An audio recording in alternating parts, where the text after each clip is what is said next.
Bu ayın bütün günləri dəyərlidir. Amma bu dəyərli günlər içərisində bir gün var ki, çox dəyərlidir. O gün elə bir gündür ki, 124 min peyğəmbərin hamısı o günün hörmətini saxlayardı. Əli əleyhissalam o günü xüsusi gözləyərdi. O gün gəldikdə xüsusi sevgi ilə, məhəbbətlə ibadət eləyərdi. O gün Şaban ayının 15-idir. Elə bir gün ki, o gün dövrün imamı dünyaya göz açır.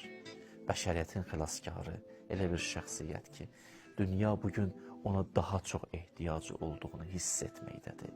Və onu duyur, onsuz yaşamaq qeyri-mümkün olduğunu hiss edir və başa düşür.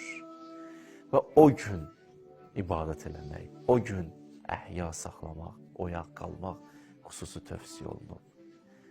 Ramazan ayının Qədr gecələrindən sonra ən fəzilətli gecədir Şaban ayının 15-i. Belə günlərdə sədəqə vermək, yoxsulların əlindən tutmaq, kimsəsizlərə baş çəkmək və onlara kömək eləmək çox tövsiyə olunan əməllərdən biridir.